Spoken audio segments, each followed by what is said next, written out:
Olá pessoal, então dando sequência no material da disciplina, nessa videoaula iremos discorrer algumas particularidades e características que envolvem o transporte ferroviário. Já apresentamos os conceitos do transporte rodoviário e essa videoaula irá trazer as características do transporte ferroviário. Iremos dividir essa videoaula em duas partes, certo?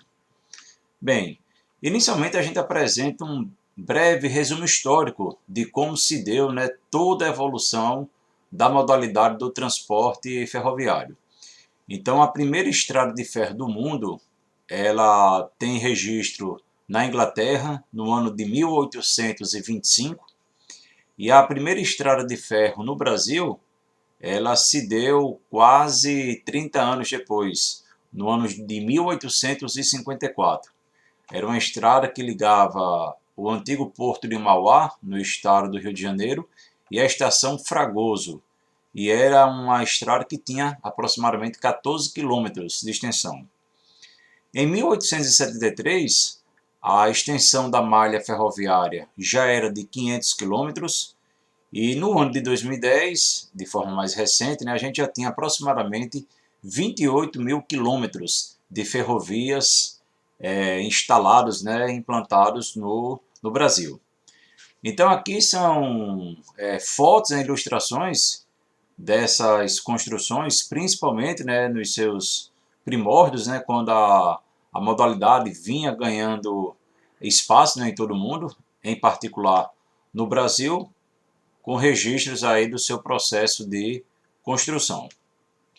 Bem, esse gráfico é um gráfico, mais uma vez, apresentando dados da CNT, da Confederação Nacional de Transportes, que apresenta como se deu a evolução da malha ferroviária nacional, desde a sua implantação inicial, no ano de 1854, até o ano de 2012.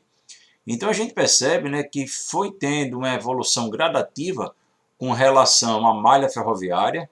A gente chegou no pico aqui, próximo de 65 por aqui, e depois desse pico a extensão da malha ferroviária começou a cair.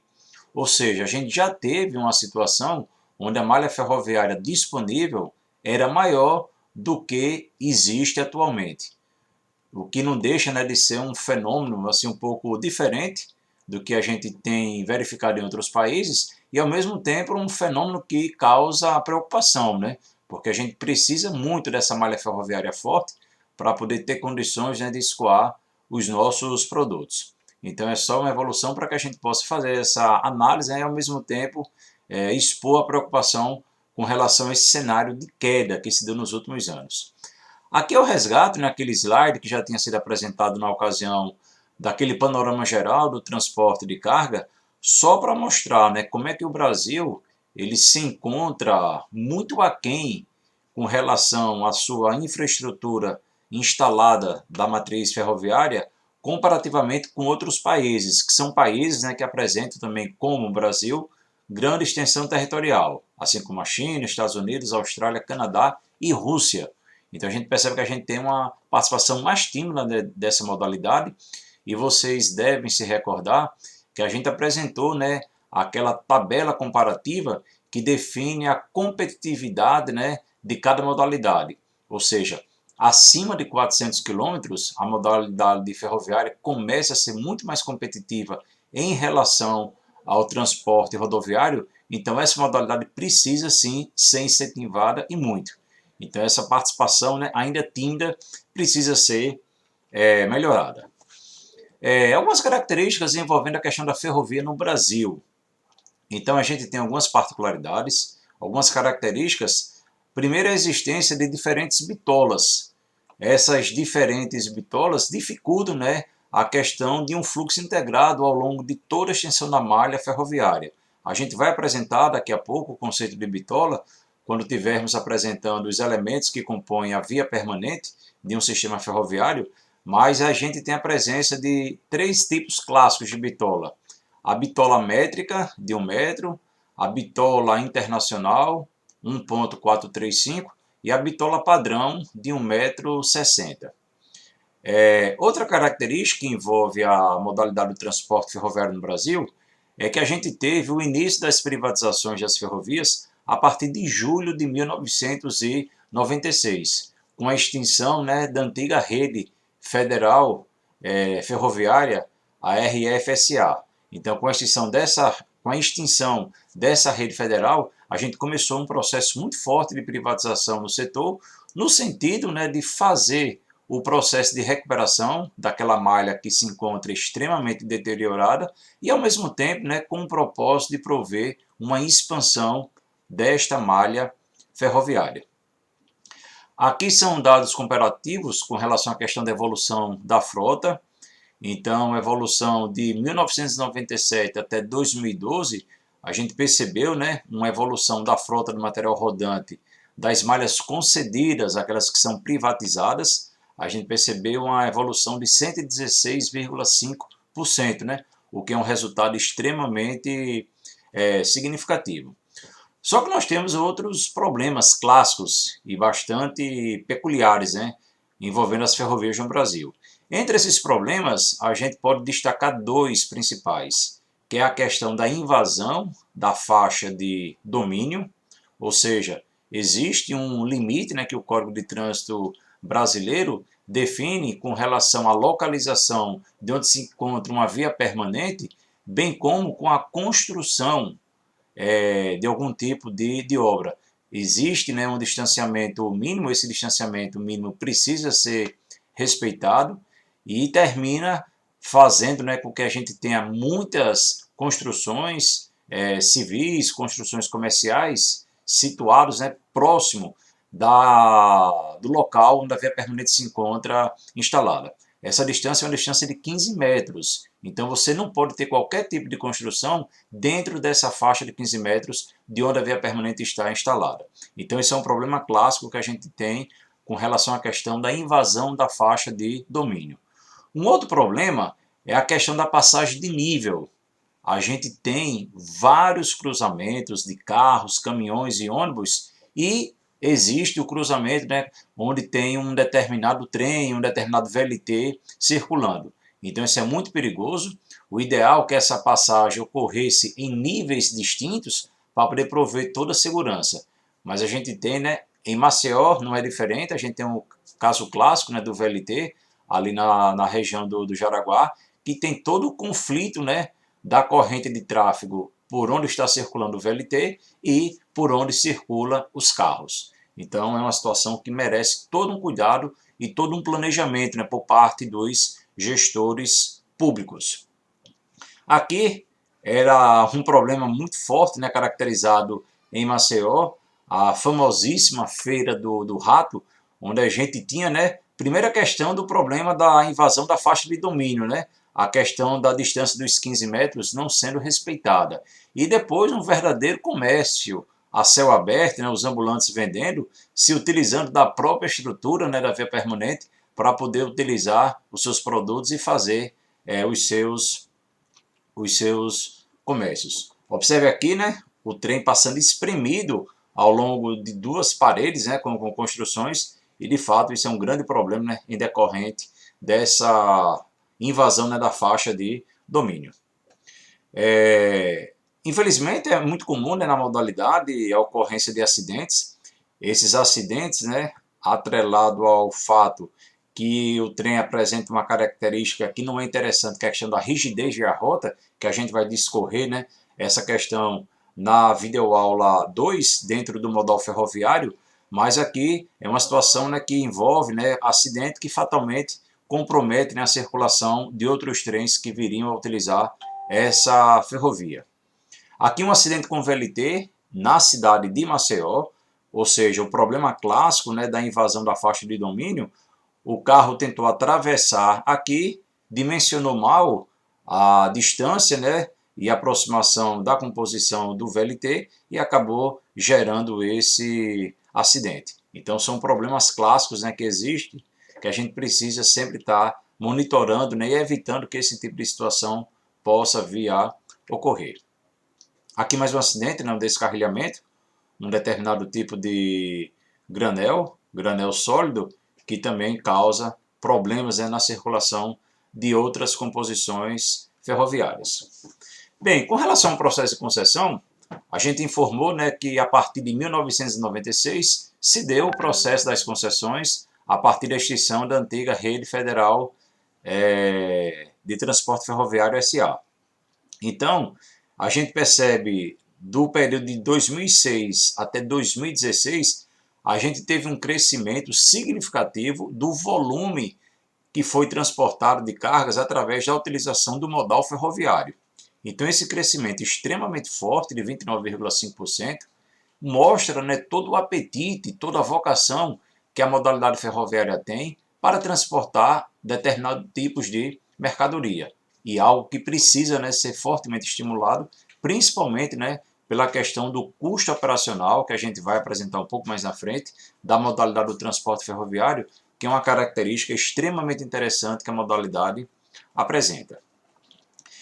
Com relação às principais mercadorias que foram transportadas, então aqui a gente tem dados elaborados, né, pela Confederação Nacional de Transportes, a partir de dados fornecidos pela NTT, que é a Associação Nacional do Transporte Terrestre, mostrando, né, a participação maciça, né, do minério de ferro, que é o principal produto, né, decorrente e da utilização do transporte ferroviário. Depois do minério de ferro se destacam outros produtos como carvão, derivado de petróleo, produtos da indústria de cimento e da construção civil e produtos provenientes do setor agroagrícola, certo? Então essas 10 principais mercadorias que estão listadas aqui no slide, elas responderam por aproximadamente, né, 98% de toda a tonelada útil que foi transportada nesse período de 2012 a 2006. Um aspecto extremamente importante é a questão dos dados dos índices de acidentes. A gente apresenta, né, dados extremamente interessantes, com uma redução de 2006 a 2016 de aproximadamente 51%. Então, um dado motivador, né, um dado que nos dá esperanças, né, que a gente possa reduzir esse processo de acidentes dentro da modalidade do transporte ferroviário. Então, caindo aqui, né, acidentes por milhão de trens por quilômetro, que seria um índice, né, que você verifica quantos acidentes foram gerados por milhão, né, de trens por quilômetros percorrido. Então a gente percebe que houve uma queda significativa, né, de 23 para 11,3 acidentes, ou seja, representando um decréscimo de 50,9%. Então dados aí com relação ao índice de acidentes. Atualmente, a gente tem aproximadamente 30 mil de extensão de ferrovia disponível, deixando claro, né, que a gente já teve uma situação maior, com aproximadamente 32 mil quilômetros, e esses 29.165 quilômetros de ferrovia, eles se destacam, né, por diversas concessionárias listadas, né, especificadas aqui no mapa, né, a partir desse processo clássico, né, de concessão das rodovias. Então aqui em destaque, né, no slide, não vou ler, né, que está autoexplicativo, as principais concessionárias, né, que fazem uso do gerenciamento do transporte ferroviário no Brasil. Aqui dados, né, que a gente precisa sempre verificar, né, as vantagens e as desvantagens. Então um vagão graneleiro, ele tem uma capacidade de carga de 100 toneladas de carga. Então, um único vagão graneleiro, ele poderia substituir aproximadamente 3,5 caminhões. Então, né, essa é a grande vantagem que a modalidade do transporte ferroviário tem em comparação com o transporte rodoviário, a sua alta capacidade de carga.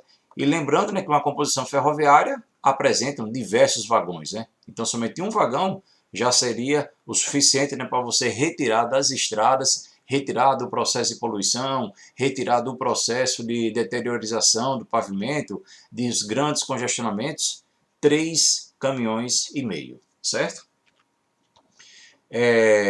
Entraves gerais, né? A gente falou de 2 grandes entraves, que é a questão da invasão da faixa de domínio e a questão da passagem no mesmo nível, né? O ideal que seria fossem níveis distintos. Então aqui a gente tem problemas gerais que foram identificados.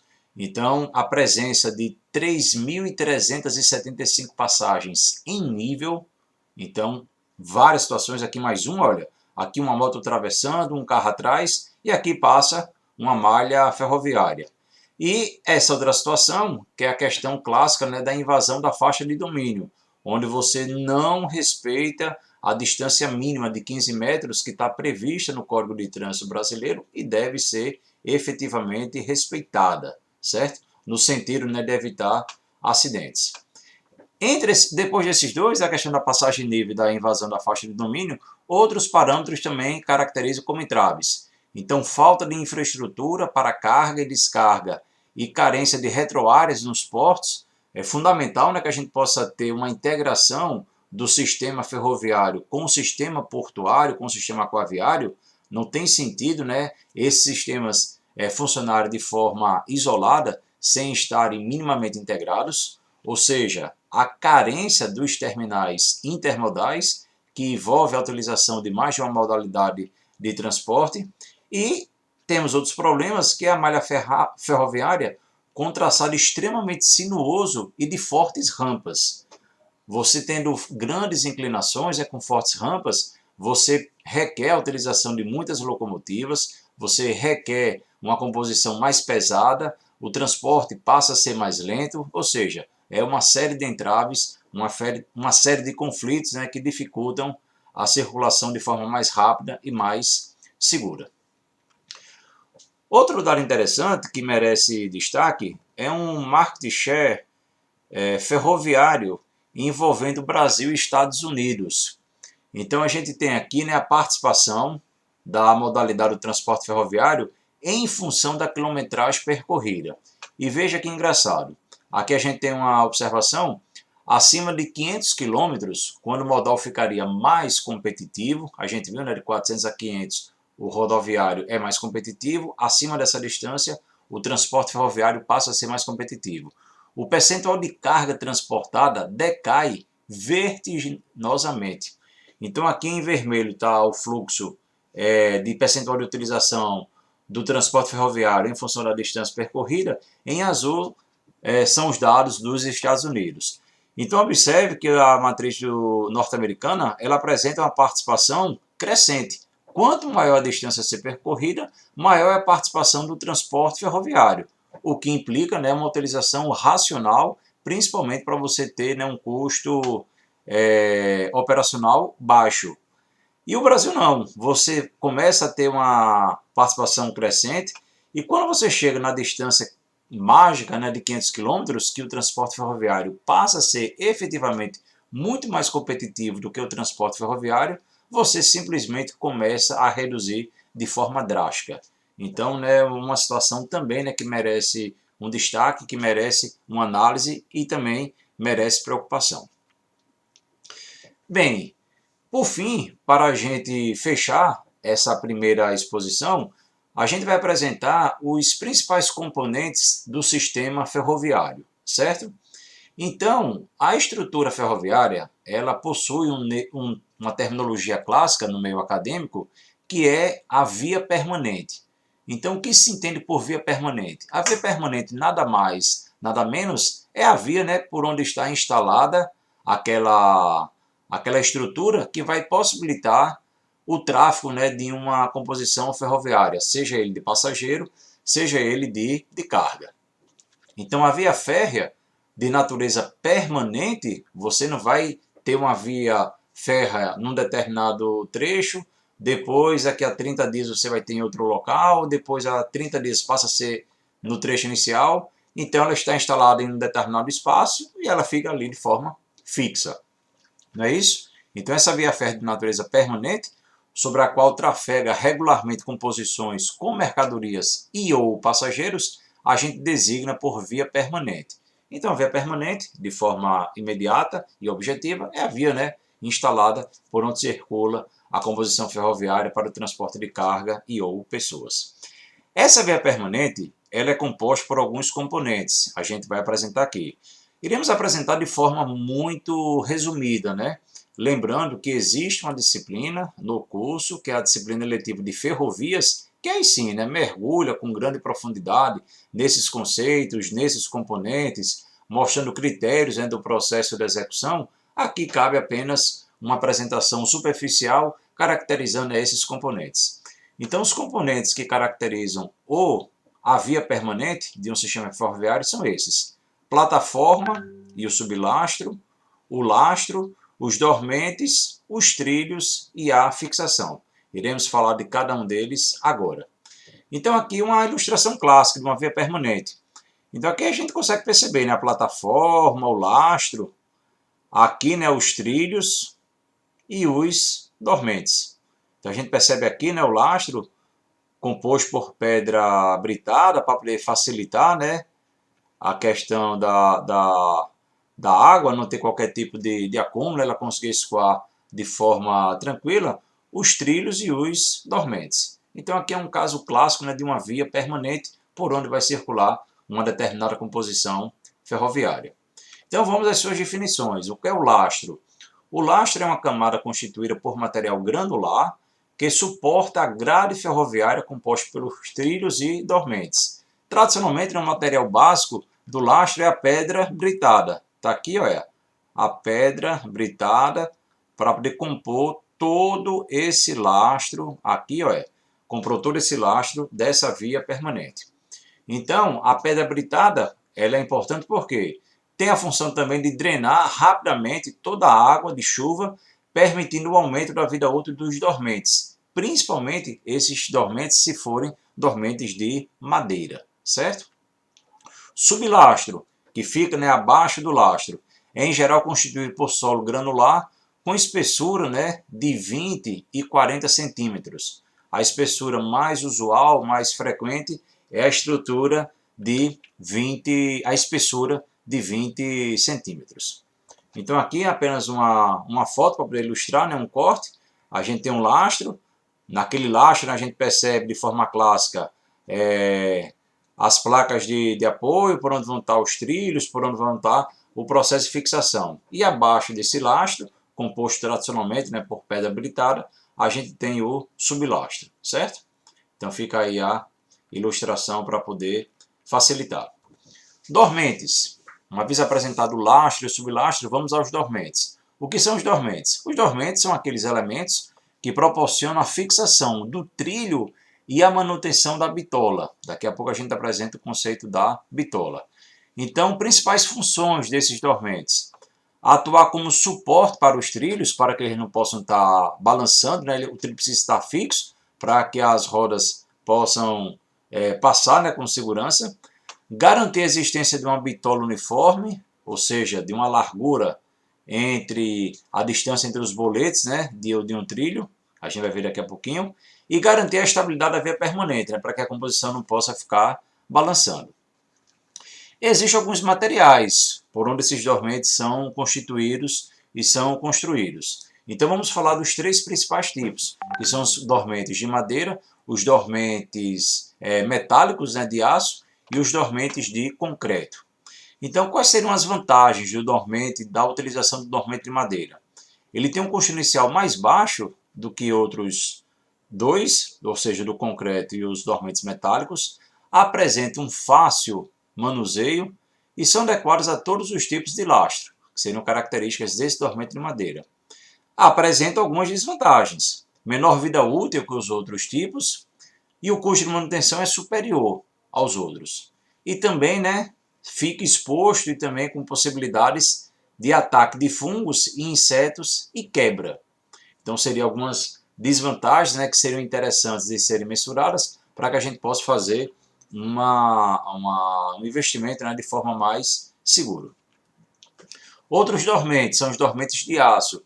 Ele tem uma vida útil mais longa em relação ao dormente de madeira, de 25 a 50 anos, proporciona grande durabilidade, tem grande resistência e a manutenção é barata, mas apresenta naturalmente também algumas desvantagens, como o custo inicial muito maior comparativamente ao dormente de madeira e provoca grande poluição sonora, certo? Então é um aspecto que também precisa ser mensurado, principalmente, né, quando a gente tem a presença dessas composições ferroviárias próximas, né, dos centros urbanos. Então essa questão da poluição sonora precisa também ser trabalhada. Por fim, os dormentes de concreto. A longa vida útil e apresenta longa vida útil e grande estabilidade para a via, uma característica similar, né, aos dormentes metálicos. As fixações são precisas e resistentes e exigem menor manutenção do que os dormentes em madeira. Então são características muito próximas, né, dos dormentes de concreto em relação aos dormentes metálicos. Como desvantagem, também um alto custo inicial, da mesma forma como o dormente metálico. Não podem ser utilizados fora da bitola para a qual foram projetados. Então é uma característica, né, do dormente de concreto. Trilhos. O que se entende por trilhos? Os trilhos constituem a superfície de rolamento pela qual trafegam uma determinada composição ferroviária. Então a gente tem aqui, né, um trilho apresentando ele o seu perfil, e quando a gente dá um corte nesse trilho, a gente percebe a presença de 3 elementos. O boleto, que seria a parte superior do trilho, a alma, que é esse corpo aqui principal, e a base caracterizada pelo patim. O que consiste o conceito da bitola? A bitola nada mais, nada menos, é essa distância entre os boletos do trilho, que são aquelas distâncias clássicas de 1 metro, 1,465 ou de 1,60 metro. Então a bitola, por definição, é a distância entre os boletos de trilhos. Então, os 3 tipos clássicos, a bitola métrica, a larga, né, e a bitola internacional, de 1,435. Quais seriam vantagens da utilização de uma bitola em relação à outra? Basicamente entre a bitola métrica e a bitola de 1,60 m. Então, a bitola métrica, ela possibilita, né, a composição a realizar uma curva de menor raio. Exige, consequentemente, uma menor largura de plataforma, ou seja, a questão do custo, né, passa a ser importante dentro dessa análise. Economia de lastros, de dormentes e de trilhos, e possibilita também o material rodante de menor custo sendo trafegado por essa estrutura. Ou seja, as vantagens, né, bem evidentes da bitola métrica. Só que ela apresenta também algumas desvantagens. Entre elas, a menor capacidade de tráfego e a menor velocidade.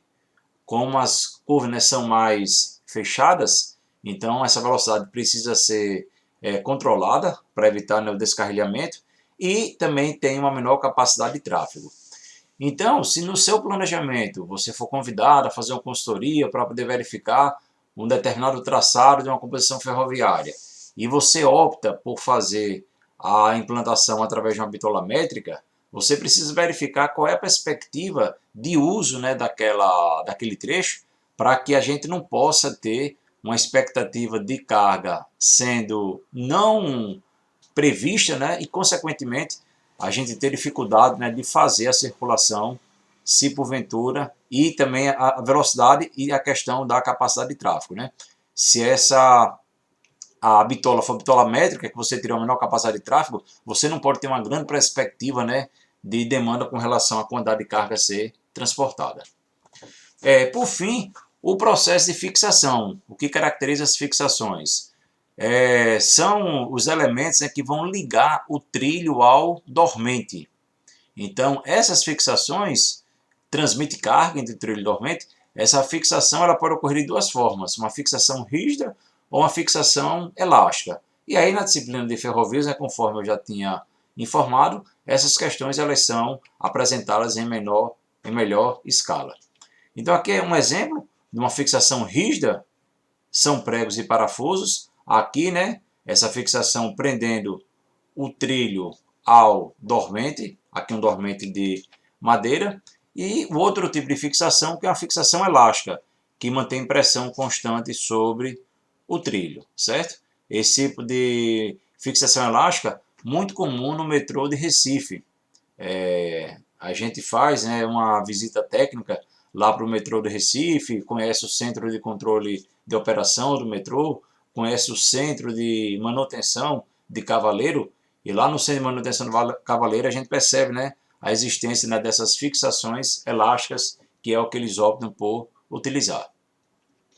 Então, pessoal, Essa seria uma parte inicial da caracterização do transporte ferroviário, e na aula 2, dentro da mesma modalidade, iremos apresentar, né, características e como a modalidade ferroviária se comporta, se é uma característica positiva, se é uma característica negativa, e também vamos discorrer, né, sobre os principais tipos de vagões, os principais tipos de trem com relação, né, à sua evolução histórica, desde o formato inicial até o formato que hoje se dá na atualidade. Então, finalizamos por aqui e continuem com os estudos e a disciplina de planejamento de transportes. Um forte abraço e nos vemos em breve.